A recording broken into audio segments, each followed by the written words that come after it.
Hi, I'm Crystal. And I'm Neoshia, and you're listening to the Rom-Com Detectives.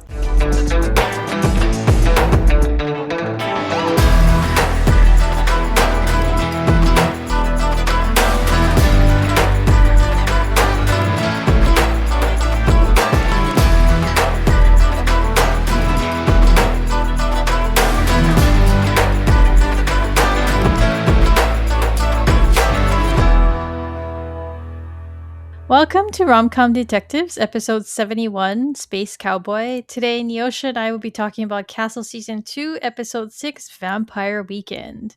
This episode originally aired on October 26, 2009. It was written by Terry Etta Miller and directed by Karen Gaviola. And when I saw this, I was like, oh my god, because I've been seeing her name at the end of episodes of The Boys this season. So Mhm. yeah, I recognize her name. She's directed several episodes of The Boys and Gen V, and she was actually a producer on Lucifer too. I didn't know that until I looked her up. Oh, I don't know which seasons though, but it was a lot of episodes. Maybe it was the whole thing.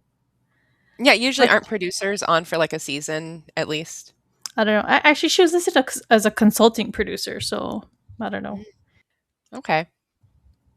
All right, moving on to the case briefing. There were quite a few victims in this in this episode. There's Matthew Crow Freeman. There's what was Damon's name? It was Jonah Jonas. Is it Jonas or Jonah? Jonas? Yeah, Jonas something. But he was Damon. There was Elizabeth Dryden, and there's poor Fagin. We have to put Mhm. Fagin in there because he was murdered. Casualty. He was a casualty in a war that he was not a part of. Cause of death was blunt force trauma to the head, stabbing. But I don't know, does Laney ever say what caused his death? The guy Crow? Mm, Actually, I thought someone was shot by 9mm because Yeah, they matched the that was the gun. guy Damon. Okay, so then I guess not. We know there's a big old stake hanging out of his chest. Yeah. But she also says that he hit his head, so I don't know. I don't think she mentions definitively what actually killed him. And then Elizabeth Dryden was shot, and then Fagin, we don't know how he met his end. I'm guessing he was just thrown in the trash very aggressively. Or Humpty Dumptied, right? Humpty Dumptied and fell off a wall. I hope he wasn't eaten because that egg was probably old. Actually, because I remember doing this kind of thing. Is it a raw egg? It's not raw, right? Well, It'd be kind of messy. I feel like it's a boiled egg, right? I think it's a raw egg because it's easier to preserve if it's boiled. So I think the point of it is it's this egg is very Fragile. precocious. Yeah, very fragile. You have to take very good care of it. So I think it's kind of cheating if you boil it. Oh, okay. Not to be kind of confused mess. with the Kind of well, messy there's if you have an accident, right? yeah, but I think that's kind of the point. And then there's also an episode of Buffy the Vampire Slayer where they have this exercise, but the egg is actually extraterrestrial and like takes over people's like brainstems. It's kind of crazy. But yeah, Google says either raw or hard boiled. I guess it depends on the teacher and how hardcore the teacher is. I would do it raw. Raw eggs only. Oh boy. But yeah, I think you're right though because I forget how long the projects are for. But yeah, if you boil the egg, it'll go kind of bad after that, right? So Oh yeah, the smell. That's a good yeah, point. I would give it that is the reason I would do raw more than anything. yeah. Because if it's Because gonna break, a, right. a cooked boiled egg is very pungent, right? Hmm. All right. The killer was Janice, and Fagin's killer was Paige. Hmm. Motive, cover up, love, and spite. Guest stars. There were quite a few. There's Anita Barone. She played Janice Freeman. She's from Shake It Up, The War at Home, The Jeff Foxworthy Show.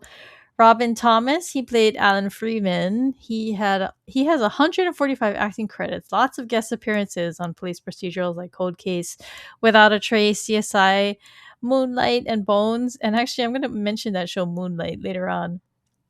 There was Erin Sanders. She plays Rosie Freeman, the sister. She's from Zoe 101, The Young and the Restless, and Carnival.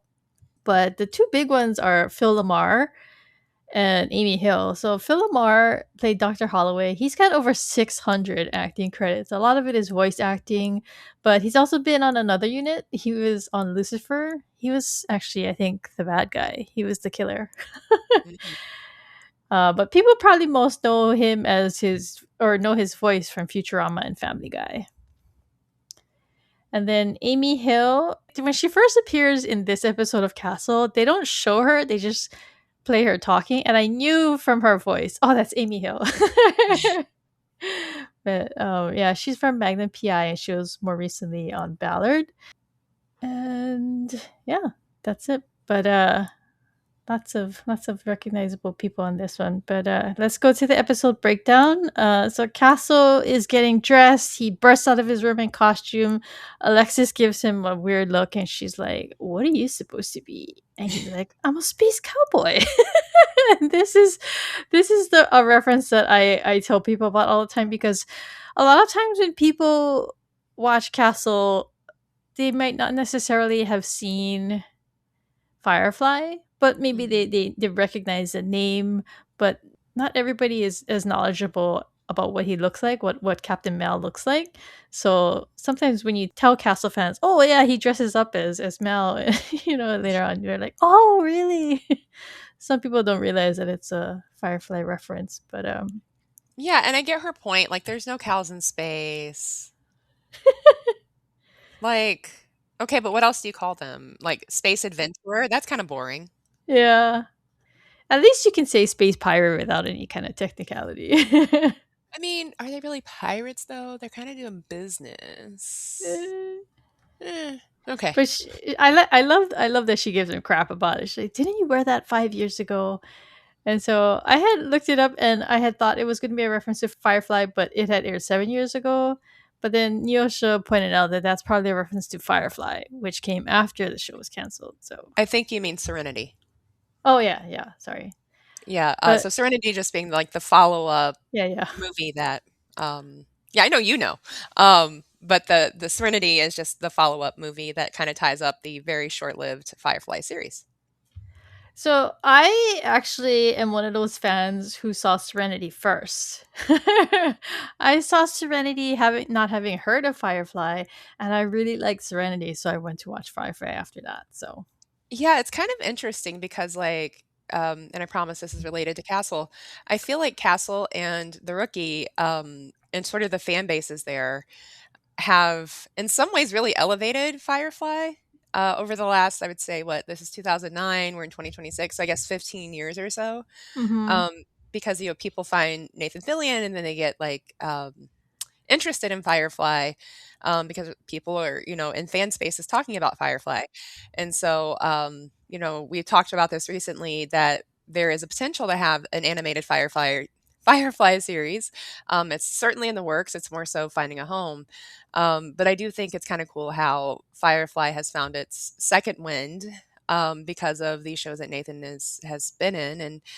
And also some of the little inside jokes, which is very much the references in the inside jokes, I think, are very indicative of this era of sci-fi because it happens a lot. There's actually a Stargate SG-1 actually makes fun of Firefly too. And I think they make fun of Stargate SG-1. So it's a whole thing. And like I have no like basis for this, but I feel like a lot of these cool references come from Nathan Fillion. Like I feel like he seems like the kind of nerdy personality who is just like, I want to put something in this show that calls back to this show, Because And I, I I think, think he understands that his fans are the type of people who love that kind of thing, right? yeah, I think so. And then I also wonder how much of it is like crew and like people who are writing. Hmm. Because there tends to be a lot of crossover, a good deal of crossover. But I'm always thinking about like there was a photo some years ago when New Amsterdam was first getting started. The hospital show New Amsterdam. There was a photo with Freema, and I'm going to mispronounce her name.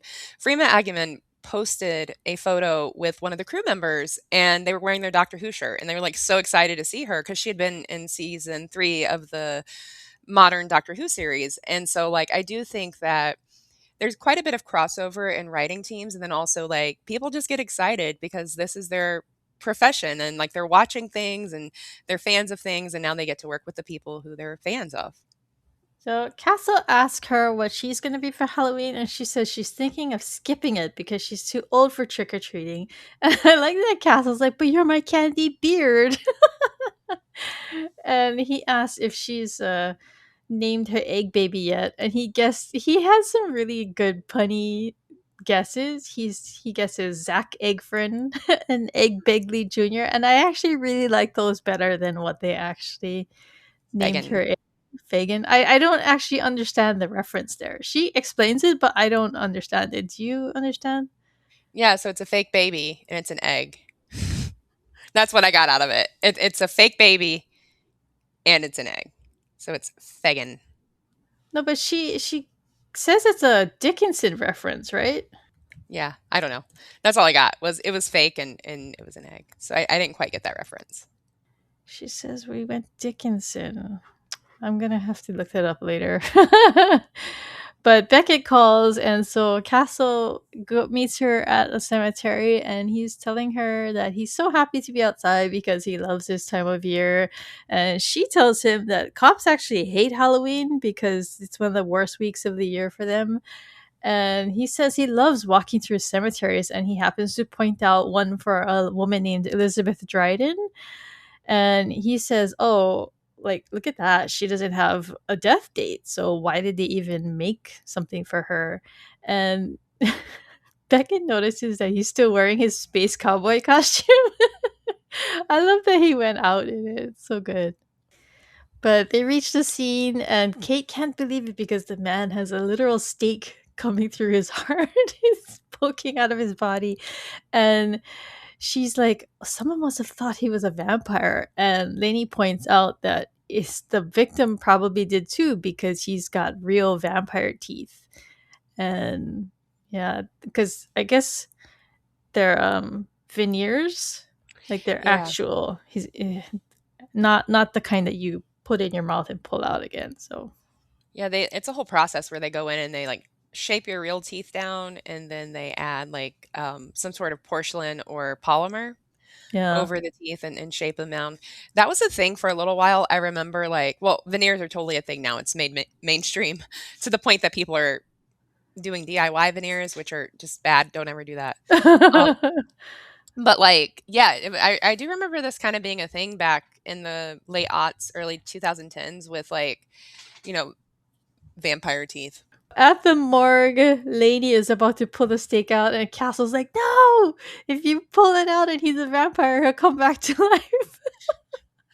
Which I was questioning that because, like, the interesting thing about the vampire genre is there's so much lore out there in terms of like what happens when you kill a vampire, how you kill a vampire, can you kill him, all that, right? Yeah. And it seems the lore that they're going with here, I don't know where it originates, so I'm going to give a more modern example because this came after this episode of Castle, but it's kind of similar to the lore that they use in the originals with the original vampires and how, like, if you stake them, there's like a certain knife It's you just have to was. use. Oh, okay. No, but And if, he's basically saying that it suspends their death, and you gotta kill them a certain other way. yeah, I don't know, basically, and that's like how they do it in the originals. With the originals, like there's a certain knife, and if you take it out of them, you have to put it in one of the others. But then that brings that person back to animate. I don't know, but the traditional, or what I consider traditional, like vampire lore, right, is you stake them and they're dead because if it's in their heart or you cut their head off, like that's it.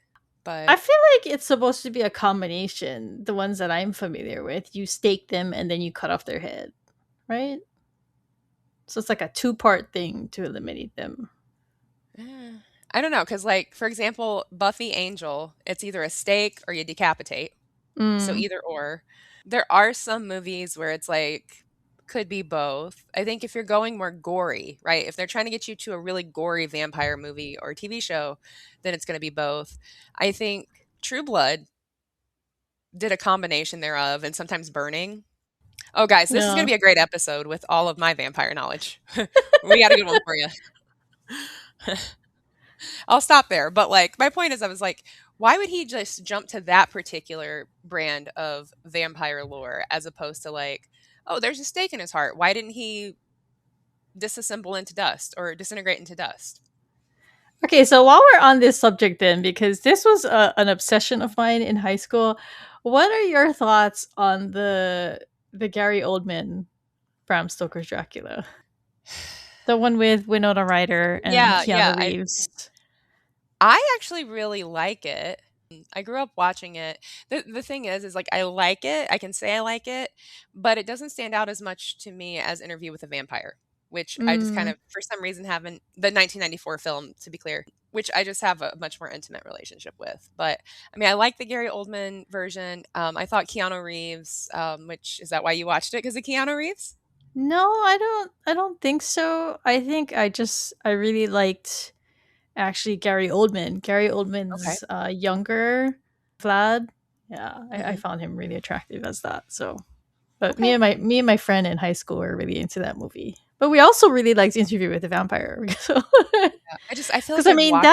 that movie was stacked with like all the hot actors, right? It was had Tom Cruise and Brad Pitt and Christian Slater, and, uh, and Yeah. Kristen Dunst was so cool. And Yeah, and I haven't watched the new TV show, but, one of my friends is like, "You need to watch this show because 'cause you're gonna really like it," and so yeah, I'm trying to make myself do it, but I really liked Interview with the Vampire so much that I don't know, it used to come on TNT all the time, and I would just watch it all the time that was on there, and then to the point where I no longer had access to TNT, and I was like, "Well, I gotta buy this movie now because I gotta watch Interview with the Vampire." we gotta put that on our watch party slate. I haven't watched it in a while, but I do really like that movie. Oh, and Mhm. also that one actually had Antonio Banderas too. I forget about him. Yeah. Yeah. Ah, And that was a Tandy good. Newton. And Stephen Rea. Like I Oh, said, it yeah. was a stacked cast. So Lainey says that she found two bite marks on his thigh and synthetic hairs, indicating that the killer was possibly wearing a wig. And she tells him that the stake required a lot of force, like pounding it in with a rock. So they don't really get back to that, do they? Um, no, and so I think that's kind of maybe our confusion when we're talking about the death or how they died, cause of death. Yeah. So it must have been though that the killer, the lady Janice, she had to pound it in him. So, but yeah, so I feel like that is kind of a loose end. They don't come back to it and say that she's kind of a vicious lady because they So kind of I feel like they cut out stuff because they focus more on the husband instead of lady. right. Well, and a question that I have, and I think this episode kind of brings some light to this question because we've had this conversation before, right? Where it's like, how do we get from point A to point D? Because it seems like we missed points B and C to get here. Yeah, yeah, Um, it's just sort of what has to get left on the cutting room floor? Like, are there things that make it into the script that we have to leave out because, you know, I think is it like one page of dialogue per minute or something like that? One script page per minute of show. And so you might have a really good story you want to tell, but if you're trying to get it all into 42 minutes, it may not happen, right? Because there's another yeah, part towards the end where I'm just like, whoa, how do we get there? yeah, Um, yeah. but yes, I mean, like I think that, and then also something that I was thinking about to kill someone with a stake, not just like, or even to put it in his chest, even if it wasn't to kill him, like pounding it with a rock, sure. That those stakes weren't that sharp. Yeah, it was thick. Yeah, like there wasn't a sharp point. And I know you can impale yourself on something without it being sharp, but you either have to fall from a really high distance, right, with a lot of force, or like Or Lainey maybe said, like like lean over on him kind of thing and to like press it in. I don't think she could have like just got it in just by stabbing, no. you know? Like if you think it's like a broom handle, right? So even if the broom handle is sharpened, you try to think about stabbing that into a person. It's Hmm. very, I think, very difficult. Yeah. I like mentioned this in the bullpen the other day, and I was like, people are gonna think I'm a serial killer. But it is not that easy to impale or stab someone. Like when you hear about murders that take place, like, oh, they were stabbed 27 times. Like the reason why you hear on Criminal Minds or shows where they're trying to dissect, like, why would someone do this and what's in their mind. And they usually get to talking about anger and passion and all that. Rage killing, yeah. Because it takes a lot to stab someone Yeah. that many times because Yeah. you have to like get through the skin and the cartilage, and it's like if you've ever had to clean meat of any kind, to Yeah. cook it, it's not easy. We're not a how to murder someone podcast, by the way. Yeah, these are not tips or tricks. Um, This is a good time for that. For legal reasons, this is all a joke. Kind of for legal thing. reasons, this is just our impression on various TV shows and vampire genre things that we have consumed over the years. But I did love Lainey's comeback here when Castle's kind of like fighting the whole like, I don't take it out. And she's like, we can all go home early if he comes back to life. Like, I love that. That was so good. Yeah. But he notices that there's smudges on the steak, and so Kate orders it to be dusted for Prince, and they still don't know who he is because he didn't have any ID on him. And Castle tells him, "Oh, babe, we can ID him through his fangs," and he says he knows the best fang maker in the city. And I love that Beckett gives him a look like, "You what?" Who and what, right? A what and a what, or a who and a what? So they head down to a shop, and Castle holds up a slutty nurse costume for her to consider for his party. She's like, "Well, how do you know I'm even going to your party?" But they ring the bell, and this Fang Master, Dr. Barry Frank, comes out, and they show him the photo, and he immediately identifies him as Crow. But that's the only name that he has for him, which is funny because doesn't he go in the back and get his address? So Yeah. he gets his address, but he doesn't have his name. Yeah, I mean, maybe he delivered stuff to him or he ordered stuff Maybe. and left an address. I don't know. So I like that when Castle puts on fake fangs and asks Beckett, "Do these make me look immortal?" I like that line. But he put them in his mouth. I Did know. that Did not he come buy them later? after? Yeah, and like what if someone else had already put them in their I mouth? That's know. gross. Oh gosh, gross. Yeah. Hopefully, Castle had a wipe in his pocket and Yeah. Hopefully he had some Listerine. yuck. So yeah, they get Crow's home address and they go to his apartment and they're shown around by his landlady. And my gosh, this was a really dark apartment. Apparently, there's no lights or anything because they don't even turn them on. They just walk around in this dark and dreary apartment. Well, when you're a But vampire, do you really need lights? Because you can see in the dark. I guess not. But she tells them that he was shy, but that the vampire thing was weird. I liked the mention that she had. Well, I don't know about weird because my husband was into Civil War reenactment. So which is weirder?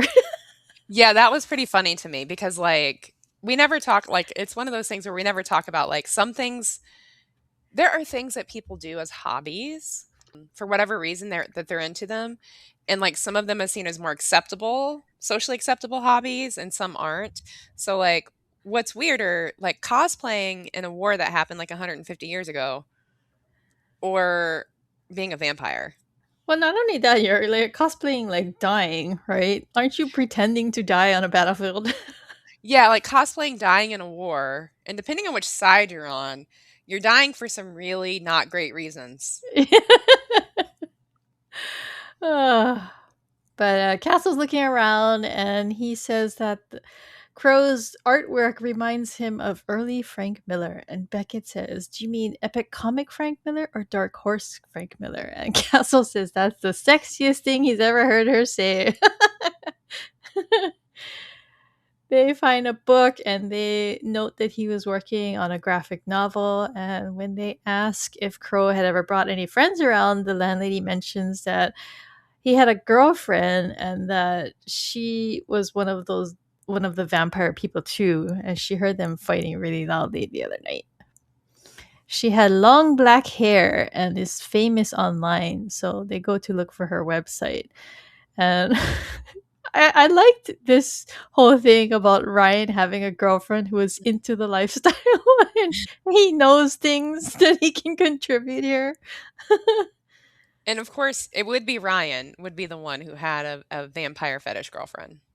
I like the banter between him and Espo. What happened? Did the relationship suck? Yeah, no, and I like because he was like the deal breaker. She wanted to have sex in a coffin, and I was like, okay, I get it, I get it, Ryan. No other explanation needed, right? But they can't get into there's going to be a gathering, but they can't find the information because it's password protected. So they look at Ryan and they want him to call his ex and get him into the website. And what does he say? He's not sleeping. He'll call her, but he's not sleeping with her or something like that. And I don't know who that was for, them or him. But they go to the club and they find Vixen, and she's actually, it looks like, do you think she was actually what is, she calls it blood play. So, So, all right. Um, she mentions that all blood play in the club is legal and consensual. And I kind of wondered about the legal part because in order for it to be legal, it would seem you have to like take certain health precautions because you're yeah. talking about basically like bloodletting. Because I And think is there's there different, any consumption going on, or? well, ideally not of human blood. But like could they be doing that possibly? But there's my understanding is there's different types of blood play. So like where, you might cut on a human person. Again, this is kind of dark, so please like everyone take care. And nor are these any suggestions or endorsements, but or I said no suggestions, endorsements, or we're not trying to make you feel bad if you're into this kind of thing. But you could like cut someone and like draw blood from them, or you could be using animal blood. There's a lot of different things I think that could be happening here. But the point is like it's a fetish. Human, usually human blood is as a fetish, and so yeah, I once did a bit of research about that for reasons that I will not say. But when they tell her that Crow is dead, she's actually devastated. And she tells him that they were fighting because he was seeing someone else. And so she mentions this guy, Damon. And she says that he probably got killed because of his graphic novel, because it was based on someone who's real and who's dangerous. She tells them about Morgan Lockerbie, who she says used to be or was a founding member of their founding member, original member. I don't know. He was part of their coven before, but the problem is that he kind of lost his grip on reality and thought that the whole vampire thing was real, and so she doesn't know Damon's real name. So, and I wanted to note that the font that I've been complaining about for this season so far is finally gone, and they've changed to a more respectable font. Thank God.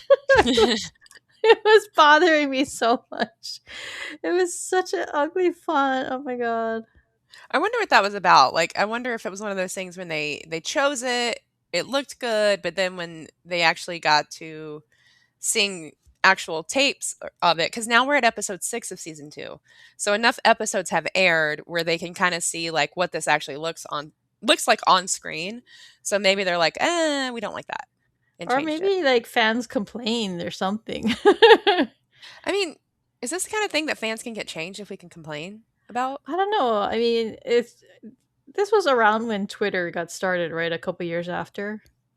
Yeah, and I mean, at this point in 2009, I think a lot more people were more and more people were getting on Twitter. This was still lawless Twitter though. Like this is still the Twitter age of like you find tweets from someone's account from 2009, they're probably going to get canceled. Probably me too.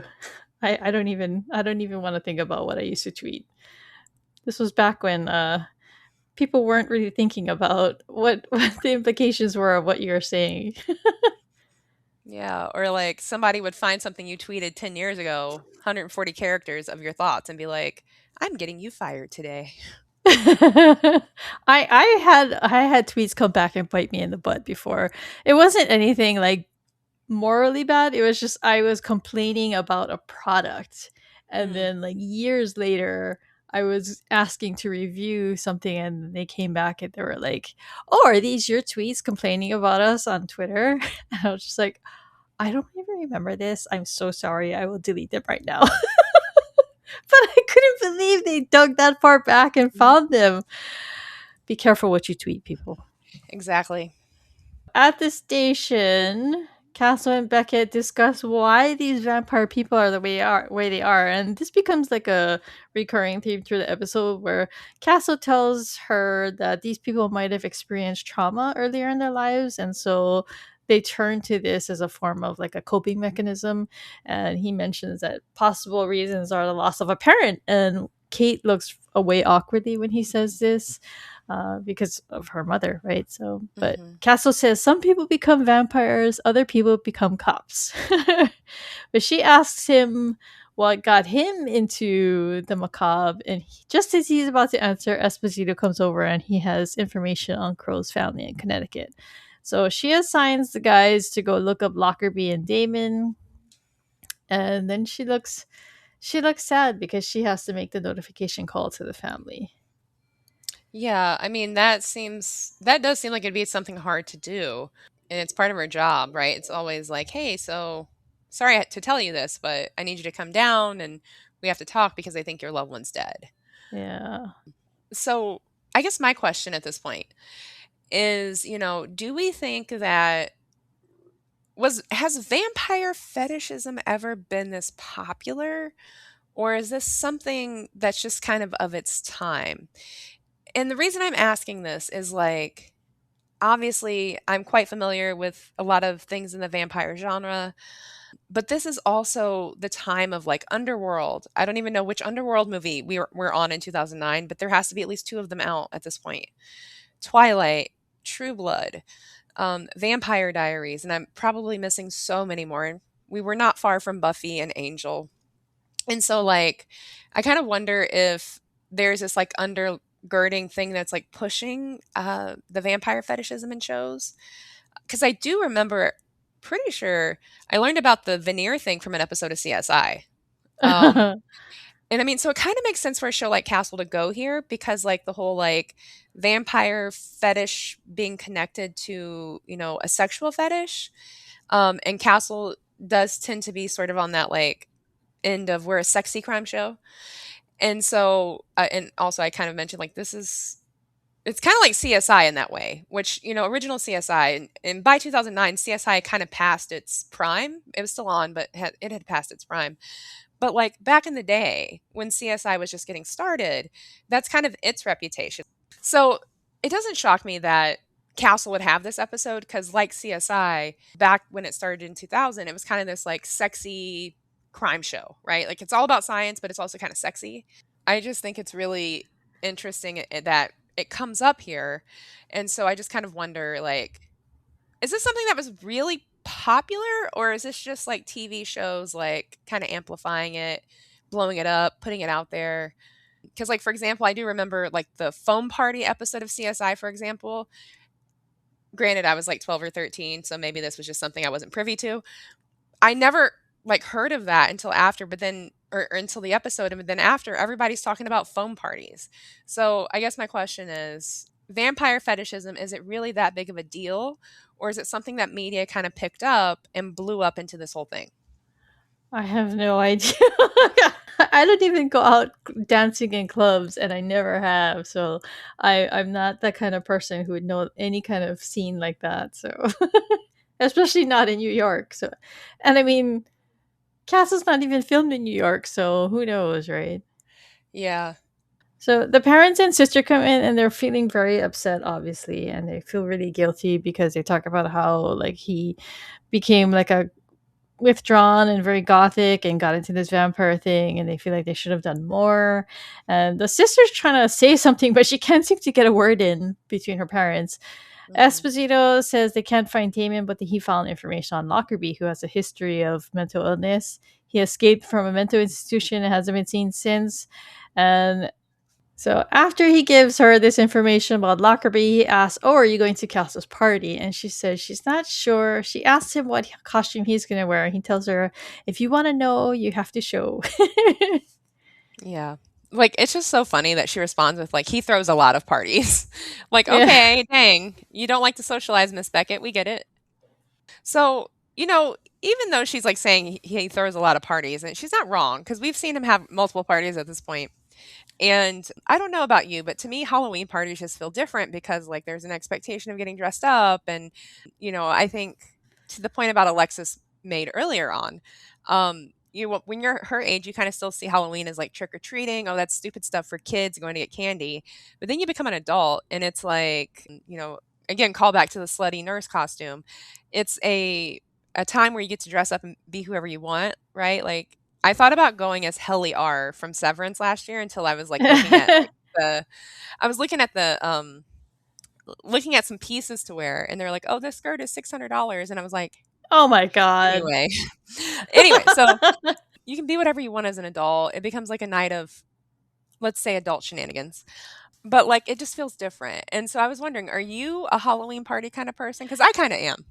Okay, so Halloween is actually my favorite holiday, and I love doing Halloween stuff, but I don't have like enough in-person adult friends to have like a party that's not just like family or kids and stuff like that. So my Halloween parties have always been kid-based, and I do a lot of Halloween food, like spooky kind of food things. Like I've made like a meatloaf hand in a graveyard kind of thing, or I've done eyeballs in spaghetti, things like that. I like doing all that kind of creepy food for Halloween, and so I used to do a lot of that for my kids, Yeah. like That's also fun stuff. monster Rice Krispies and things like that, like green tinted like Frankenstein stuff, and yeah, Yeah. That's kind of fun though.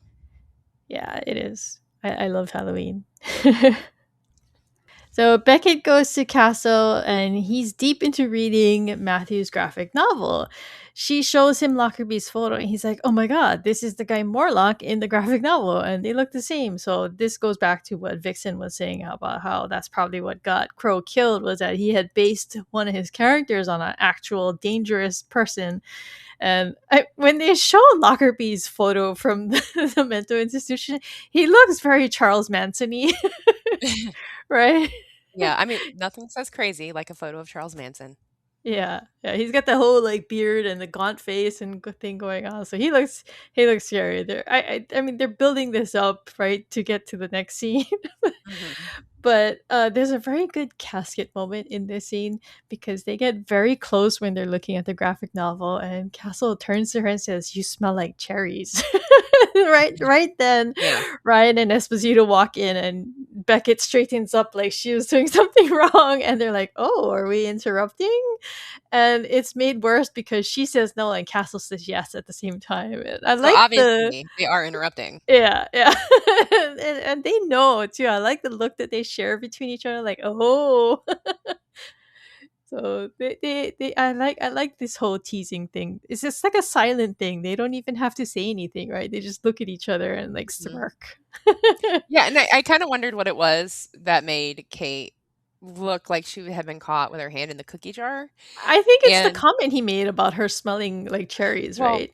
yeah, no, no, it is a comment, but like what about that comment made her feel guilty? And then it hit me that the cherry smell is probably something in her perfume. Yeah. So it's like I think that's more of a comment on her womanhood, so to speak. Like, I don't know how to really frame this, but like a comment on like kind of like you smell like a girl, you smell good, if that Yeah, makes I sense. mean, And so I the think tone that's that he says it in is like you smell like cherries, and the undertone to that is you smell really good. yeah. And when somebody that you're developing feelings for comments that you smell good, that gives you like a tingly feeling, right? Like, oh my Oh, god. baby, she's about to smell like cherries every day for the rest of her life. But yeah, it's one of those slow burn kind of things, right? Where like you oh, he noticed how I smell. He likes how I smell. And that's the kind Yeah. of like little detail that you start obsessing over when you're developing feelings for someone. So the reason they've come into the room is because the prince came back on the stake and they matched Lockerbie, but they don't know how to find him. So that's when Castle, him reading the graphic novel comes in handy because he shows him a page and it's like, look, I think this might be a map to his location, and they recognize the street or the location. So he's like, oh, I think we can go down there. So they go down there. And I like when Castle's about to go in first and she yanks him back. Like, what are you doing? We're the cops. We go first. Right. And I love that little nod, right? Because of course Yeah. Castle goes straight to the door and tries to open it, but like, come on. Yeah, because he wants to go in and find the vampire guy, right? Right.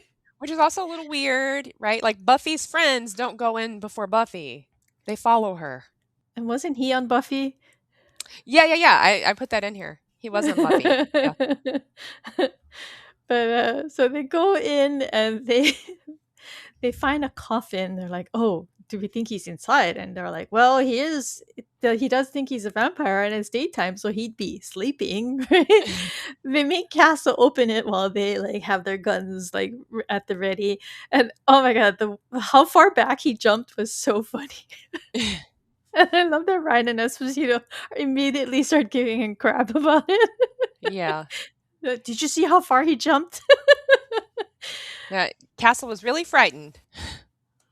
He makes a scream too.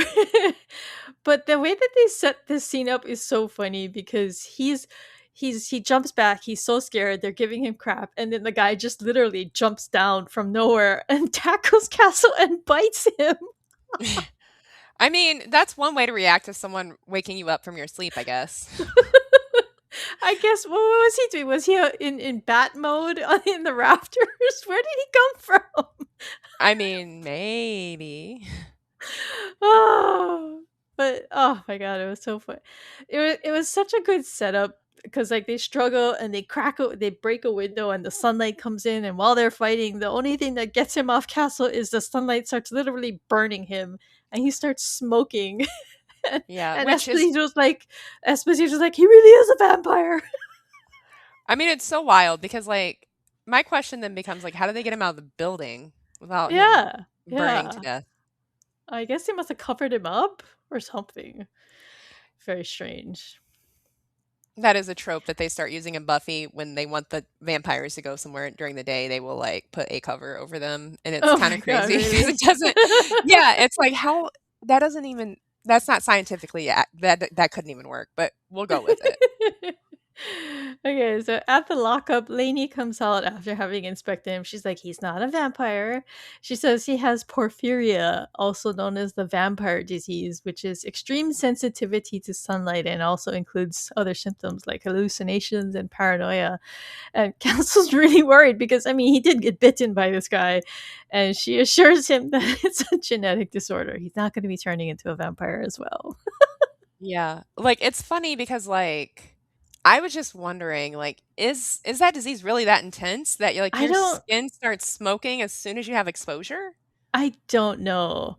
But I mean, wasn't this something from a movie, a Nicole Kidman movie? The others? Wasn't that in the Mm, others? Did you see that movie? the one with Nicole Kidman, or are you talking about something else? No, the one with Nicole Kidman, right? And her kids. Oh, she thinks they have porphyria, which is why they don't go out of the house, but that's not why they don't leave the house. Like that's just something she's Uh saying. Yeah, without no, but spoiling the movie. that's this yeah, that's the same like disorder though, right? I The think so. I think sensitivity to so. light. Yeah. She does say that my kids have a yeah, that's it. Now I want to watch that movie tonight. I love that movie. I haven't seen it in a long time. Such a good twist. I don't yeah, so don't spoil it because I don't actually remember what the twist is. So We could put that on our list. yes, we should. That was a that was a good movie. They go Beckett goes to talk to this guy Lockerbie and he starts muttering to himself and like all this gibberish and so they can't really make sense of what he's talking about, but this becomes important later. It's a clue that Castle picks up on later that helps him solve the murder. Beckett gets a call and is informed that the black smudges are India ink, and Castle tells her a little about its history and how it's used for comic book lettering because it doesn't smudge when it's colored over. Which I thought was funny because they're literally talking about the black smudges on Right. on the steak. But they figure out that Damon was the graphic novel's letterer. And so Castle next goes home to carve pumpkins with Alexis. Martha comes in to observe. She's going to a masquerade party. And Alexis teases Castle that maybe he's vampire obsessed because of the case, or maybe it's because of his bite. Maybe I he's love the way turning. I love the way he grabs his neck, like, oh no. Yeah. Martha reminds Alexis that she needs to ask Castle something, and so she asks whether her and Paige can go to a Halloween party hosted by seniors. And I thought it was so funny that Castle thought that she meant like seniors, like senior citizens. Mhm. Oh, Castle. Yeah. But he says that she can only go if she promises to call him if anything goes wrong, no punishments or judgments. And you know, like by this point, that oh, something's gonna happen. She's gonna call. Yeah, but I like this touch though, because let's see, in 2009, I was 20 in 2009. And so, like, not, so I was around this time a teenager, not at this exact time. But, it was this kind of interest, or I like that this is a touch here of like, one, it talks about the Castle Alexis relationship and how much, one, he trusts her. Two, in some ways, he kind of adultifies her. But in three, he's always going to be there for her. So, Yeah, like, support, right? if you need a ride, call me. Do not get in a car with someone who's been drinking. Like, they don't say that, right? And they don't kind of, I mean, it's heavily implied with this conversation, but it's obvious they're not promoting underage drinking or anything. But just this very like, call me. Don't like get, if things start to get weird, call me. I love Well, it. I don't think it's just that too. I think it's just at the party, right? If anyone starts acting inappropriate, because he tells her if you feel uncomfortable, if anyone Hmm. makes you feel uncomfortable, I will come get you. And so yeah, I like that part of what he does. But she asks him to exit because part of their project means they can't leave their egg baby all by himself. So he has to babysit Fagin. And I like the he tells her if any of the boys bother her, he won't be quite himself. And he lifts up the pumpkin drill and he laughs and cackles so evilly until he starts coughing. Oh my god, that scene was so funny. I wonder how many times he had to do that evil laugh.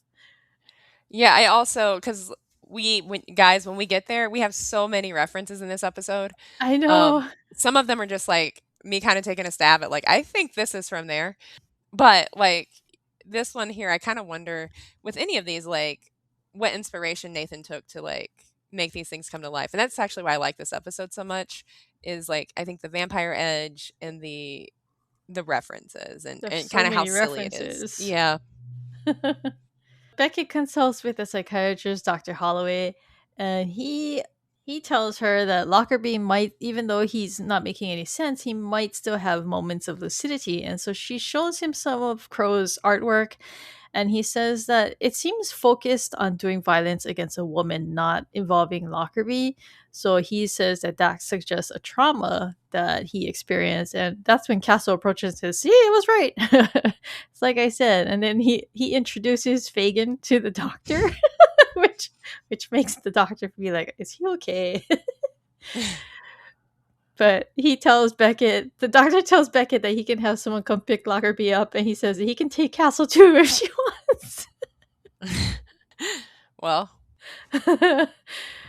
But Castle's boasting that, oh, Paige and Alexis are going to their first senior party. And she's like looking at him like, oh, and you're excited about this? Why? right. Because he looks genuinely like proud of her. Like this is like some milestone for his daughter, right? And she's just like, uh-huh. I Really? mean, I guess it kind of is a milestone if you're a teenager because it's like you have to know someone. Like if you're a freshman or a sophomore, you kind of have to know someone to get invited to a Yeah. seniors party, right? Like they're not all just like hanging out with the freshmen. So it's kind of a big deal, I guess, in networking in high school Uh-huh. hierarchy, Uh-huh. And Beckett seems to know this, right? And she's just like, why are you reacting like this? Why are you right? happy? Right, because we all know too, like, right, once you have your 15/16-year-old hanging out with 17, 18-year-olds, I mean, gonna get interesting. it's only 2 years difference, but it's a big difference, It right? is. It is because these are like Yeah. they're about to go to college, so they're already Uh-huh. Uh-huh. And it's so funny too because it's such a stark difference from last episode or a couple episodes ago when Castle was like, I'm gonna need like a lie detector test for this boy to come teach you violin. yeah. And now he's just like, oh, she's going to her first senior party. It's so cute. Yeah, I guess when the boys are only, like, 2 years older than her, it's okay, but if they're, like, grown 4 or men, like, 5. 10 years yeah, like, 5 to 10 years, less No trust. I go. would not trust to be clear, I would not trust any of these people, but I yeah, We're very cynical. For good reason though. yeah. Like, why do you wanna be around my 15-year-old daughter, sir? Espo calls and they found Damon, but he's dead and he's a werewolf. The plot thickens. So Lainey says Damon's not a werewolf. He's just wearing a Halloween costume. And they go by his ID, and his name is Jonah Westfall. He was a graduate student at NYU. And Laney estimates from his takeout and his body that he was probably killed the same day as Crow. And so Beckett asks Ryan and Esposito to track down the food delivery, and they find an invite to. Oh, I don't remember this. They find an invitation to a party that says, "Come as your alter ego." So, did this party. What was this party for? I think it was one of the vampire parties, and I Oh, think that okay. helped peg the time that he was killed. Okay. Beckett finds a wooden stake in the apartment, and so they begin theorizing that it's Morlock. But then Lainey points out that the victim, Crow, was killed during the day, and Morlock would have been. She says burnt to a crisp. So Yeah. she's kind. I think that's being a little hyperbolic. I don't think that he would have maybe burnt to a crisp, but he probably would have been in a lot Been of in pain. pain. Yeah. But since she's examining the body on the floor, Lainey can see underneath a desk across the room, and she can see that something's taped underneath the desk. Mhm. Yeah, and my only question here was just like I was wondering like how common was the werewolf versus vampire theme prior to the 2000s? Because like I know there's Underworld where this is the whole big Mm-hmm. fight, right? It comes up in Twilight, True Blood maybe even. I don't Yeah. Yeah. it does, Yeah. yeah. And then like What We Do in the Shadows, which was a much more recent show, actually makes fun of this whole thing. Like they have like a whole episode about vampires and werewolves fighting and how it's kind of dumb. Um, and so I was just kind of wondering, and if you don't have an answer, it's okay. But it's just something I was thinking about is like, how common was this whole like werewolf vampire thing prior to the 2000s? I don't know. I mean, I don't really remember anything from like X Files or like Dracula or the things. I mean, we're talking about Interview with the Vampire too, which didn't have any werewolves, right? So Mm. I don't know. Maybe it was popularized by Underworld. Which came first? Was it Underworld or Twilight? Underworld came first because I think Okay. Underworld, the first movie came out in the early would have been 2003 or 2005, something like that. Did they did they invent the term lichens? That's a good question. I don't know the answer to that. Okay, Google says, or Wikipedia says that lichen was popularized by the Underworld film seasons. It's an Mm. abbreviation for lycanthrope, which is a werewolf. Mm, I guess it must have been from Underworld that this became a whole popular dynamic, a war yeah. between the two. You know, Underworld's still a better love story than Twilight. Oh, them fighting words. I gotta trigger you when I can. No, not me. I was a Twilight fan for a minute, but I'm not like attached to it or anything. But yeah, so Damon was getting a master's degree in forensic science, and Castle and Beckett start talking about trauma again. And Beckett is teasing Castle about his childhood trauma and noting that he knows hers, so what is his? And he deflects at this point. He wonders how Alexis is doing. They're looking at the contents of the packet, and that's when Castle finds like there was like an article printed out. And it's so funny that this was so the way that the thing looked was just so dated. It was so 2000s era internet kind of article format. Mhm. It's an article about a cold case in Pennsylvania where the victim is a woman and he recognizes her from Crow's drawings. So they match the date on Crow's drawings and say that his drawings predate the reporting on her finding of her body, right? Is Mhm. from 2 years prior. So he maybe had knowledge of it before then. But at this point, I mean, they're like getting into this whole thing. But at this point, Alexis calls Castle because Paige has passed out, and she's worried. So he immediately drops everything and he goes to go get them. And so the next we see, he's carrying Paige into his apartment, And Alexis is telling them that Paige was swapping kisses for drinks and she was worried that it was going to get out of hand. And Paige doesn't want him to call her parents, but he puts his foot down. He's like, no, give me their number. I have to call them. And I really appreciate that he goes right into responsible parent mode here. I mean, because as a parent myself, I totally get the whole pressure from kids where they're like, no, no, no, please don't. They're gonna get into trouble. Can you just like be a cool parent and not say anything, right? Right. But I like that he's just like, no, they need to know, so I'm gonna call them. So Yeah, because like what if because I mean, okay, I think many of us would be like, "Oh, I had a night in college where I was just like that. Just give her some water and some aspirin, she'll be fine," right? But the truth is like, what if she was a type 1 diabetic and he didn't know that? And she's here mm-hmm. like, suffering or, sometimes people do die from alcohol poisoning. And so like that's a really big burden.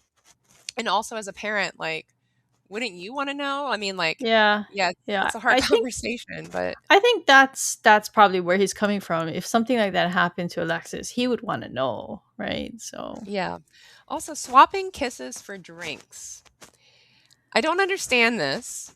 Maybe because maybe because Paige and I are just living different lives. Um, but like, I don't understand this because like it was a spiked punch that got her.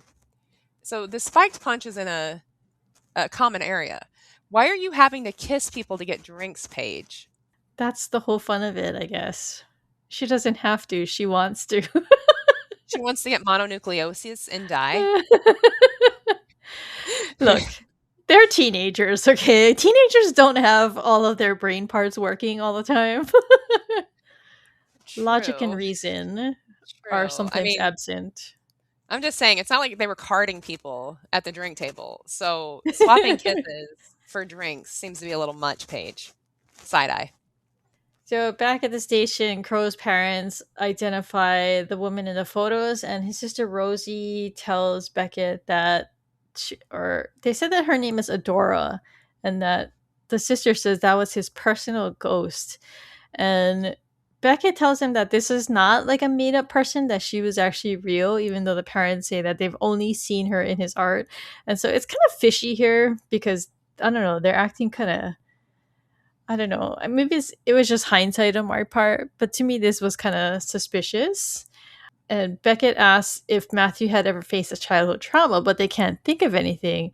Rosie then tells him to look at his portfolio for when he was going to a design school, an art school, because she said that any work that he cared about, he put in there.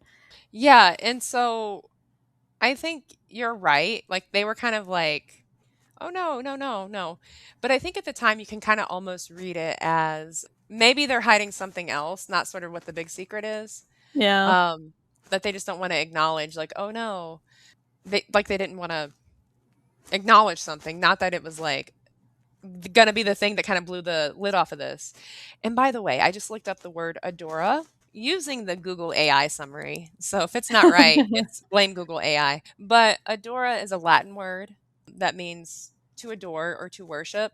Also saying like in some contexts it could mean love, affection, or deep admiration. ah, So him calling her Adora, even if his subconscious mind hadn't quite figured out who she was yet, who she um, was, yeah, I think that name and his sister saying that was his personal ghost kind of shed some light on who she might be. and that it's somebody that he loved, right? Hmm. So Esposito comes and says that the Pennsylvania State Police told Esposito that he was the second person that week to call about that cold case, and the other person was Jonas Westfall, who was Damon, and she had died 18 years ago from a 9mm weapon, just like Damon. And so he thought, well, because it's the same weapon, maybe I should have the ballistics checked. And so he says that it comes back and it's a match, right? Hmm. So Beckett notes that Crow would have been 2 years old when the woman was killed. And she's like, oh, do you remember anything from when you were that young? And at that point, Ryan comes in with with Crow's portfolio, which is huge, by the way. Right? He's like carrying this giant like folio. Yeah. But they look at it and there's this drawing of a tree, and then they compare it to an article of where this lady was found, and it's the same tree. And so Beckett concludes that he's this is actually a memory, not something that he's made up. Right. Which kind of makes sense in the context of he's remembering a murder from 18 years ago, even though he was only 2 at the time, right? Because Yeah. he probably has it's in his brain, but he doesn't like know Hmm. what it is that's coming out. And I mean, I tried thinking back, and I think I have memories as far back as preschool, which probably would have been 3 or 4. So I Mhm. don't know. I think it's possible if you have like a pretty traumatic experience that that something from that age can stick in your mind. So I think so too. especially since Crow was a lot younger than I am now, and so if I can remember back like over 40 years, then I think it's possible for him to remember back then too. So Castle comes up to Beckett's desk and she asks how Lexus is doing. He says that she's a smart girl and he thanks Beckett for taking care of Fagin because I guess when he was in a hurry to go rescue Alexis, he just left Fagin there. Mhm. And I thought it was cute that she's like, oh, it's fine. He was easy. He didn't even fuss when I put him to bed. I like these little snarky comments from Kate. They're really cute. Yeah. But Ryan and Esposito come with more information. Crow's mom kept her maiden name, and his dad took his wife Janice's name, right? Mhm. Yeah, so Freeman was Lady Janice's name. So they think that's suspicious because maybe he was hiding something. So they looked him up, and his first wife went missing 18 years ago and was never found. And Mm. so Crow was drawing his biological mother's murder scene. Castle pieces together that they had found the guy Crow near the grave of Elizabeth Dryden. She was the woman whose gravestone said like had like a question mark of when she died, Mhm. and there was something written on her gravestone too, right? That clued in about the fact that they didn't know what happened to her. So here they also discover that she's one of the reconstructed faces in Damon's cold case files. Yeah, because he Um, was doing a forensic science degree, right? right. So this is part of his research. So it's kind of all starting to come together. And what I was going to say a minute ago is just that the fact that he remembers this and it's coming out in pieces and calling her Adora, it's one of those things that when people talk about sort of the bond between mother and child, like how strong that is, because even though he didn't really remember, there was enough there for him to like be sort of I don't know if he was troubled by her memory or image in doing his artwork or if he was inspired. I don't know if that makes sense, but I don't know if, he was expressing some trouble, maybe trouble at like not knowing who it was that was in his mind, or if she really inspired his work. But in any case, like he's thinking about his mother. So I just want to note because I didn't really pick this up while I was watching the episode, but what an amazing coincidence because what they're saying here is that this guy Damon knew from his degree these faces from cold cases, and he just so happened to be doing the lettering in a graphic novel for a friend from the vampire lichen community, and he saw the artwork from this man's memories and he recognized her. Like the crazy coincidence here is pretty cool, right? How Mhm. this guy Crow ended up finding out about who his mother was through this guy who was doing the lettering for his graphic novel. It's Right. crazy. It's kind Well, of cool. and also too, like how it was his like it was those people, right? The vampire fetish community or the vampire community, right? Is how he got to here. Yeah. Because without the Morlock guy, who were kind of this is kind of a nice bait and switch, I think, because up until this point, we're thinking like, oh, the novel is about some or the graphic novel is about something that really happened. It has to do with Morlock, obviously. And then it's like, well, actually it does kind of sorta, but it's really about this cold case. Yeah. And they make like the crazy guy out to be like, oh, this must be the killer because he's crazy, right? But in Right. actuality, he's not, right? It's the well put together mom figure. Right. And, like, I really again, like, 'cause, this is one of those where it's like, we're not really sure where it's headed yet. The obvious person that you would suspect is the father, right? It's Yeah, Alan who did yeah, this. And so that becomes the next theory, which is, like, Castle thinks, Crow brought his father here to confront him. There's fresh flowers on his mom's grave. That's what he was here for. And then, yeah. we go from there. But that angel on top of her grave, it looks like one of those weeping angels from Doctor Who, and I was just like I was wondering if that's on purpose because by this point in, the modern Doctor Who franchise, we had been introduced to the weeping angels once, at least, and so I was wondering if that was on purpose or if that was just a sort of coincidence, but the weeping angels are bad guys in the Doctor Who universe, and Oh. yeah, they're it's all about time, and the reason again, let me kinda tie that in so people understand where I'm going with this. The weeping angels very much epitomize, like, the bending or losing of time. And so, like, that's kind of how they're villains. Like, if they touch you, you disappear from your timeline and you end Mm. up somewhere else. Like, it's a little weird, gets a little weird, but that's the basics of it. And so, kind of like what's going on with Crow's memory and how Mm. things are distorted and displaced. So next we go to Beckett interviewing Alan Freeman, and she's accusing him of being a cold-blooded killer, having killed his first wife so that he could marry his nanny, which kind of, I mean, it looks suspicious, right? And he like gives this whole spiel about how, oh, like we had press all over and she kept our family together, she was there for us, and blah blah blah blah. And I mean, it's easy to buy that he's the bad guy here because it Mhm. sounds bad, right? I mean, yeah, it has a look, right? Like, "Oh, so you guys just waited until they finally declared Elizabeth dead so that you could get married." Yeah. And when I first saw this episode, I don't think I suspected her until the actual reveal. Because I mean, like I said, he makes a good suspect. He looks good for it because He does, right? Like, and then they find the 9mm at the house, and it's like, "Well, we got the murder weapon and at your and he house." told and he told his kids that, oh, this nanny, she's your mom. Yeah, actually, I was a little confused on that point. Is she Rosie's mom? Because Rosie's quite a bit younger than Matthew, Yeah, and I so I'm don't wondering. know. Yeah, did he have her after? I don't know. I'm not clear on that either. Yeah, and so that was really yeah, because I was a little unclear on that, but maybe, and we never get clarity, not that it really matters. So Beckett reveals that police found the murder weapon in his home and says that Matthew witnessed his mother's murder.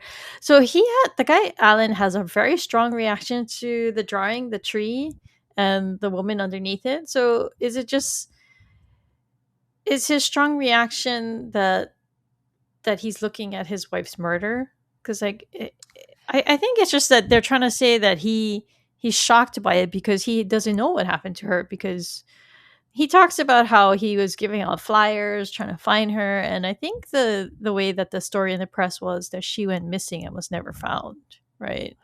Yeah, and I mean, that could be it, but this is the part of the episode where I'm like, "We're definitely missing pieces here, because we Yeah. start jumping around a little bit. But the strong reaction, because where I kinda thought that was headed was, this is a place where we used to visit all the time. Yeah, I thought it was gonna be something like that too. Like he Yeah, recognized a tree, right? Or something like that. yeah. But they never like come back to that. So after they talk to him, they go out back to the bullpen, and Janice, the wife, approaches them and is like, "What's going on? When can we go home?" And when she walks away, Castle looks at her coat. She's wearing like a leopard print coat. And he has like an epiphany because Morlock had been ranting about spots. He says like something like spots killed the what?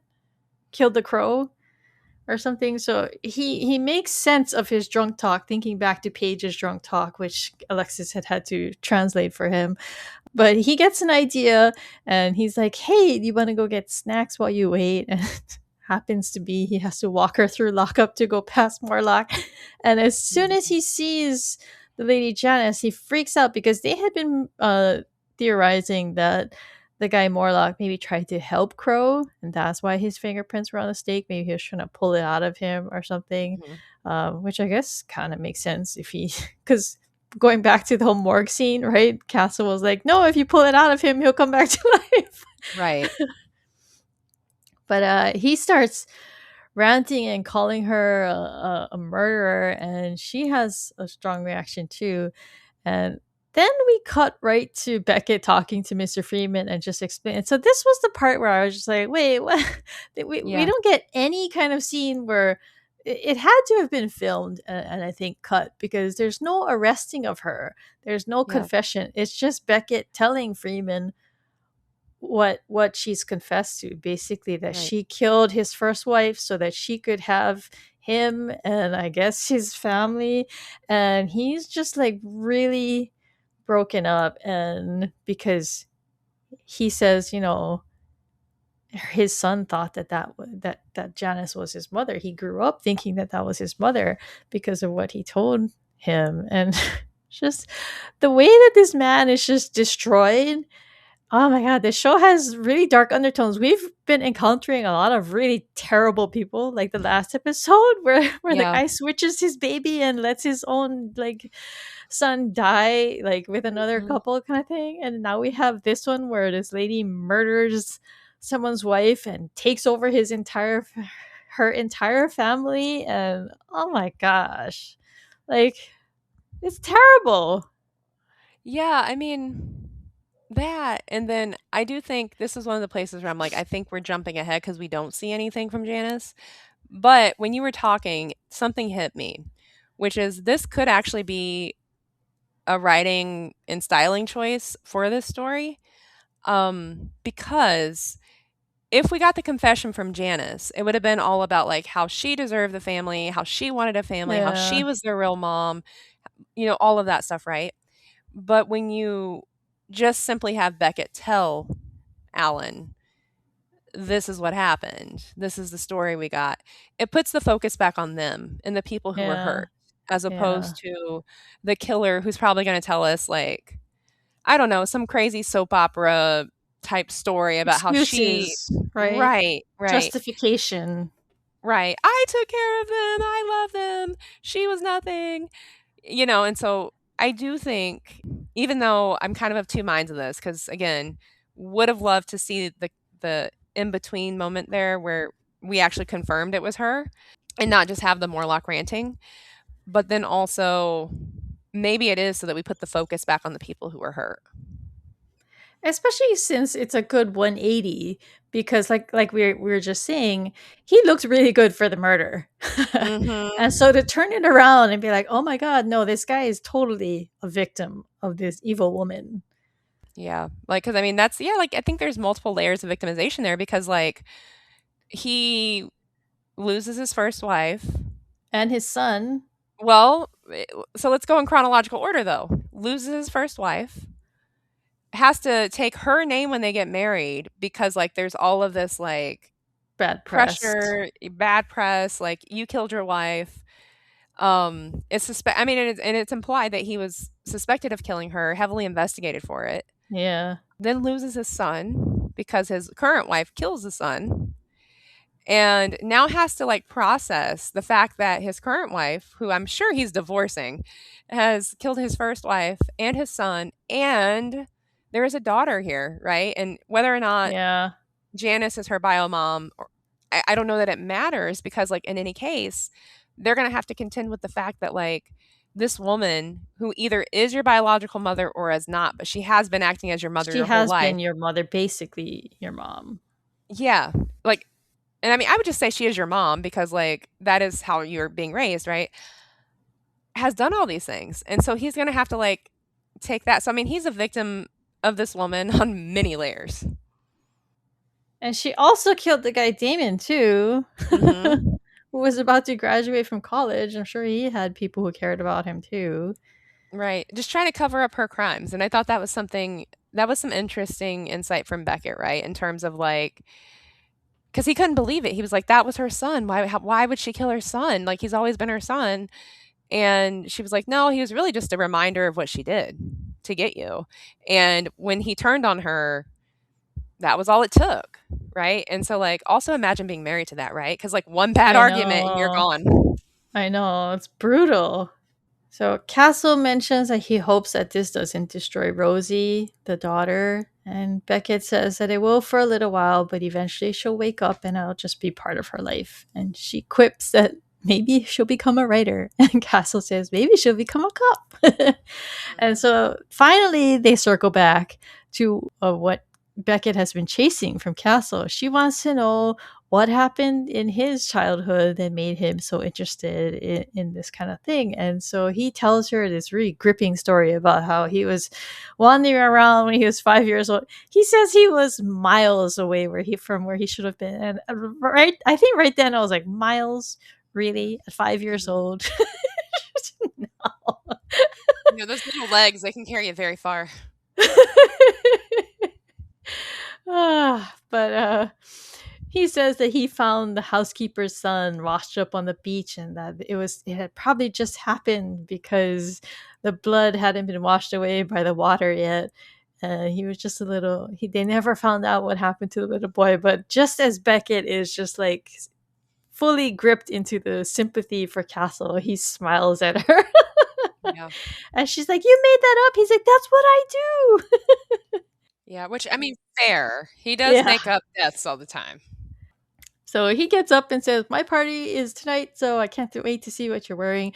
And so at Castle's apartment, he jumps out at Alexis, and she's on the couch and she's crying. And she says she's not in a party mood. And she explains that Paige is so upset that Castle called her parents that she killed Fagin. She claimed it was an accident, but she suspects that no, it was done on purpose.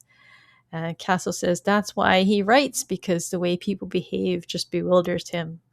But he tells her that he'll always have her back and tells her to go get changed for the party. Yeah. So then we see the party. Lainey is dressed as Catwoman. Ryan is wearing a doctor's coat with blood on it. Martha is Cruella DeVille with a really cool looking hat with red feathers. Esposito's a soldier, and Beckett, they're like teasing him, like, "Oh, are you looking for Beckett?" He's like, "No." But she does show up, and he's just aghast because she's just wearing a black trench coat. He's like, "You're supposed to dress up. I said costumes are mandatory." Mhm. And she's just, well, what did she say to him? Wait, she says something about dressing up being silly, I think, right? I don't know, but she's making like she's gonna strip for him, right? So she Mhm. starts opening her coat, and then some kind of frog jumps out and scares him, and she says, "Now we're even," because she's still upset about this made up story about the boy in the Hamptons, right? Yeah, and so, like, I was just wondering, is she, like, just being silly? Because it's almost like a Jack in the Box type practical Yeah. joke, right, where it just jumps out at you, and I heard the little, like, "ribbit," like a frog, and then I was wondering if this was also meant to be a reference to, like, any number of things where there's, like, aliens that jump out of bodies and scare the crap out of you. I don't Um, know. I thought maybe it was something she got at the shop, but maybe the mention or the tie back got cut or something, because I thought that would have been funny. Like, actually, I should go back and see if that was like some kind of costume on the rack in that shop, in the Fangmaster shop or something. yeah, or because it looks like some kind of practical joke setup, right? Like, Yeah, it yeah. you know, you open the thing and then it pops out at you. Oh, but I love when like she's like about to disrobe, and he like covers his bird's eyes, like, "Oh, don't look." Yeah. This is Can't let the raven see that. it was cute. Ah. Okay, Beckett's hair watch. Okay, so I was telling Neoshia earlier that I was not feeling Beckett's hair in this episode. I was not a fan. Like, she was very heavily styled up top, like huge, tall bangs, Mhm. and then like almost like a mullet on the bottom. I think they're letting her layers get long, and they're still trying to, because maybe she might be one of those people whose hair doesn't curl the same way naturally. uh, At the, like, because you gotta flip it, right? It's like I don't know. I don't know how to describe it. I'm gonna get too in the weeds on it. But, like, for example, when I straighten my hair, some of it flips up and some of it flips down, and it's very hard to change that. And so it might be that.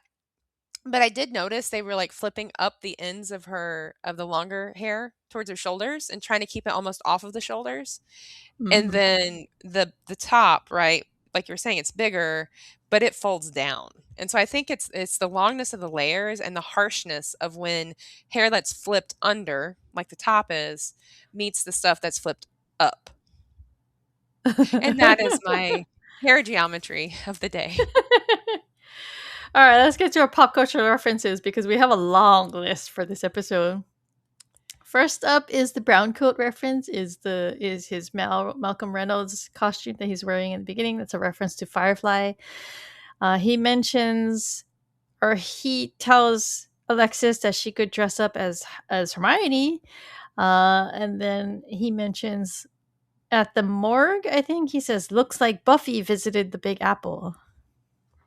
Yeah, and so Nathan Fillion had a very prominent role in season 7 of Buffy the Vampire Slayer. He actually plays her arch nemesis Caleb. So after Firefly was canceled, he booked that role on Buffy. And so that kind of happened with some of the actors that had been on Firefly. They were able to book other roles on Buffy or Angel, which we're still on. I would like to know that Neoshia has continually given me crap about not having seen Buffy. Sure have. I sure have. Because, like, why would you not have seen Buffy in the last 30 years? What have you been doing the last 30 years? And then there's Underworld because at the cemetery, they're like, oh, who could have done something like this? Castle says lichens. They've been at war with the vampires since Lucian was murdered in the 15th century. And I would just plug that Underworld, the third one, which the name I cannot remember the name of the third one, but it is the third. I think it's Evolution. I like that movie, and people don't because it's like the prequel. It shows you what happened, like how we got here, and that's what we're talking about is when Lucian was murdered. So Oh, anyway, I don't think I've seen the third one, and I think I've only seen the first two once each, so I don't there's have like a whole lot 5 of. of them now, Crystal. So Oh, okay. I mean, yeah, I do really like Kate Beckinsale, but yeah, or K-Bex. You know. and then Interview with the Vampire. What was the reference there? He just said it. He just mentioned the name of it. Okay. And then there's Frank Miller mentions. So I didn't know this off the top of my head. I had to go look it up because I was thinking this was actually from Karate Kid, but apparently the grasshopper, young grasshopper sayings actually comes from a 1970 show called Kung Fu starring David Carradine. David Carradine. I only know that David Carradine was in that show because of Kill Bill. That's how I learned about Kung Fu. Uh yeah. So like I said, I thought it was Karate Kid, but I was like, let me actually verify and it was Kung Fu. It's funny how we can trace back references. Like we'll learn about some kind of pop culture reference from a pop culture reference to something else. It's like a Yeah. chain going back in time. Yeah. So, and then when they're carving pumpkins, Alexis points out that Castle's pumpkin is of Max Schreck as Count Orlok, and this is a reference to the movie Nosferatu. Yeah, which was almost lost apparently, but it's like the first vampire movie ever made. And then when he says, if anything happens, father won't be quite himself with that little hand drill for the pumpkins. I believe, it's a belief that I have, that this is a reference to the 1996 movie The Dentist, which I don't recommend watching. Not that it's, I guess, quote unquote bad. It's just awful. Things you don't want to have to think about when you go to the dentist. Okay, I have Googled the poster. I, I'm not going to be watching this movie. I don't recommend. No. It's like Hostel. If you like No, to travel, no, I thank don't you. recommend you watch Hostel either. Like, because you won't be wanting to travel after that. Oh, no thanks. Yeah, and then finally, just I think people probably know this one, but the his party costume, Castle's party costume, is a reference to Edgar Allan Poe's Telltale Heart. Yeah. And then And we have you added Martha. a Marthaism. We have a Marthaism this week. It's when it's at the party when she's out as Cruella Deville, which I thought was great, because she's holding that little stuffed Dalmatian in her hand. I've always told him, darling, if you're gonna do something, do it big or don't do it at all. I like that Castle's like, is that why you picked that hat? All right, author's notes. John Hortus is dressed as a soldier at Castle's party, and this is apparently a character he played in the movie or is it a show? He played a soldier in Generation Kill. Hmm, Castle's apartment set was used on the TV show Moonlight, which is about a PI who is a vampire. And I had mentioned that I was going to talk about this later because one of the guest stars had been on Moonlight. I can't remember mm, which one it was. I think it was the dad, Alan Freeman. But and then also during the first scene with the family, the daughter Rosie is wearing a Haley Blue shirt. That's hmm, going to be a band that comes up later in the Castle series. So okay. it's kind of cool that I got mentioned this earlier. Yeah. Casket Corner. So we have obviously the cherry scene. You smell like cherries. Yeah, yeah. The trip to the costume store where he's like suggesting that Kate wear the slutty nurse costume. Which I mean, that's a totally I guess it's a thing. Some people dress like that on Halloween and other people don't. I don't get the sense that Kate Beckett at this part of her life would do that. I think college age Kate Beckett definitely would have. That's a different story. They were bonding over graphic novels, if you pick that up. So we're once again getting Yeah. to see the nerdy side of Beckett and Castle and sort of like their common interests.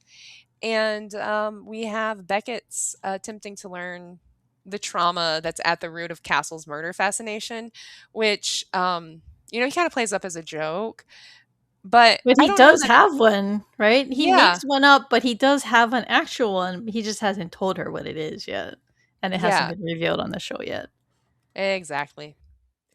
Bestseller list for scenes, I picked the one where they find Morlock and Castle gets bitten because the way that whole thing is choreographed is just so funny to me. Yeah. Because Um not only is it just the way that the sequence happens, it's just like Castle, you can tell, is just so excited to be there to maybe find a vampire guy. he is, right? Cuz he's a just naturally curious person and that it's going to put him in danger a lot in this field, but And hey, then he he wants gets to see. bitten. Yeah.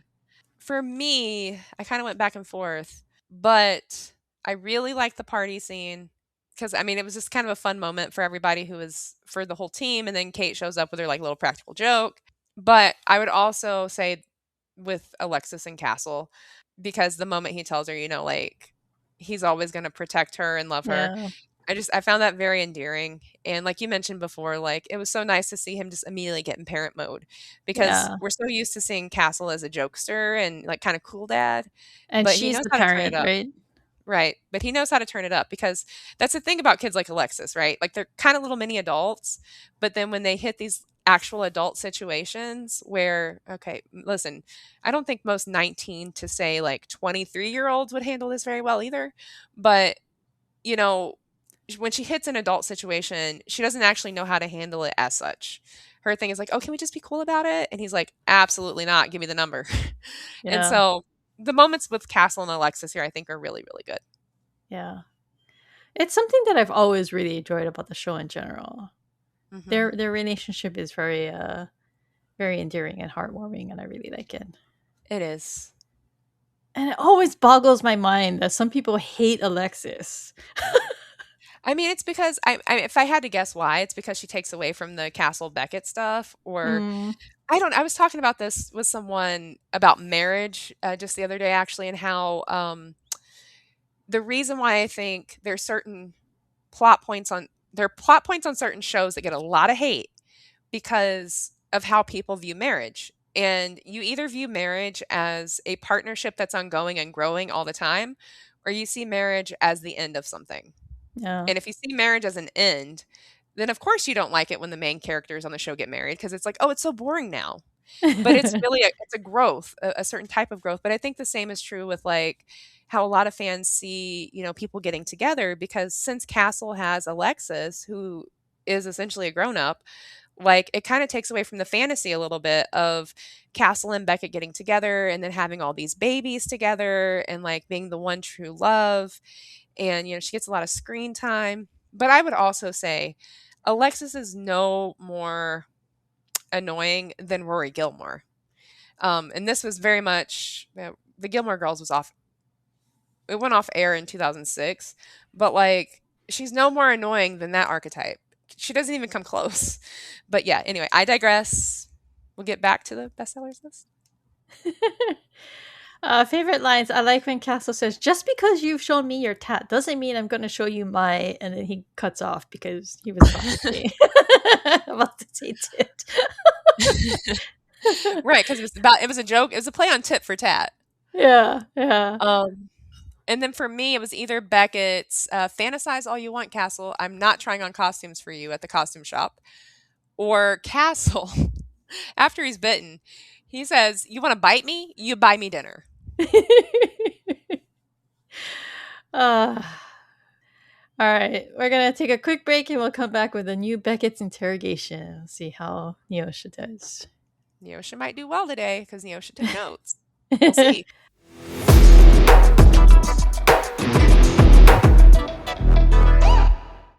All right, we are back with a new Beckett's interrogation. The way this works is I'm going to ask 6 questions about the episode we just discussed, and you have 5 seconds to come up with an answer. Are you ready? You know, I'm over here as prepared as I'm ever going to be. Okay. Question 1. What state was Crow's mother murdered in?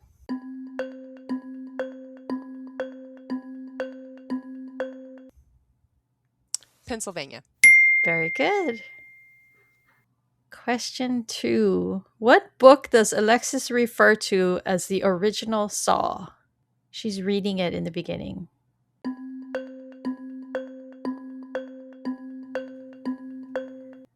I don't know this one. It was The Pit and the Pendulum. Okay. Interesting thing about this is, doesn't Mike Flanagan's House of Usher, Fall of the House of Usher, doesn't it take like both I Telltale think it. Heart and the Pendulum and Yeah, something else, right? because they adapt a Hmm. lot of the Poe stuff throughout that show, right? Yeah. Which Molly Quinn is in that series. Oh, is she? Yeah. Oh, She I forgot. spoiler alert, does not, let's just say, last long in the series. But she's there for a little bit. All right. Question 3. What is the name of the vampire disease?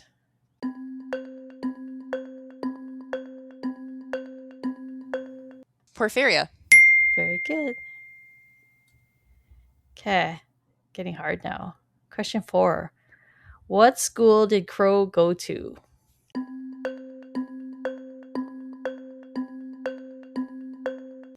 Was it Barker School of Design? Very good. Yay. Taking notes does help, apparently. Question 5. What was the URL of Vixen's vampire website? Mm, VampireVixen.com? It was vampirelovers.net. Oh, it was a .net. Okay. Okay, final question. Name one of the 2 streets mentioned where they find Morgan Lockerbie.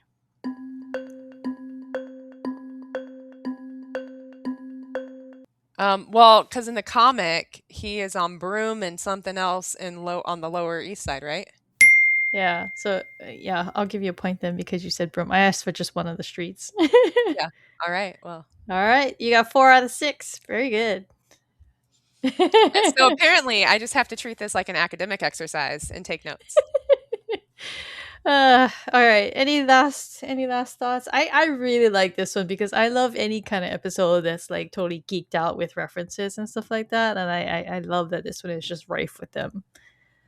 Yeah, I really enjoyed the episode because of things I mentioned, right? Like it's the vampire lore, all of the like the pop culture references, the sweet character notes, and a little bit of. I mean, we had quite a bit of casket flirting in this one as well. So it's just fun all the way around. And I think I am kind of predisposed to like liking Terry Etta Miller's episodes. I don't want predisposed probably isn't the right word. I like a lot of the episodes that she writes. We're gonna end up bringing vampires back in style in the bullpen. Well, we got people are watching the Vampire Diaries, so All right. If you're enjoying Rom-Com Detectives, we hope you'll consider taking a minute to leave us a rating or review on Apple Podcasts or Spotify. For our question of the week, leave us a comment on Spotify, YouTube, or Reddit and tell us whether you enjoy Halloween parties and what you'd wear to one of Castle's Halloween parties. We didn't ask each other that. Oh, what? What we'd wear to his Um, party? yeah, like what would we wear to Huh. Castle's party? I guess if should we say in 2009 or should we go for today? I guess today. All right. The last thing I dressed up as was Agatha Harkness. So, I Hmm. don't know. Okay. Maybe I'd do that again. I don't know. I've never been to an adult Halloween party, though, is the thing. Yeah, so I would go as a devil's advocate.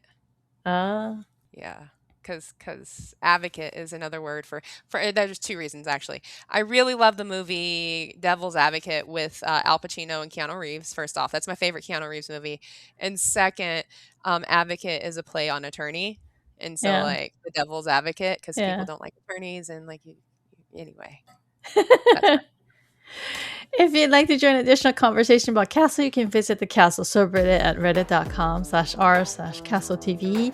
To contact me and Neoshia, email us at host@romcomdetectives.com.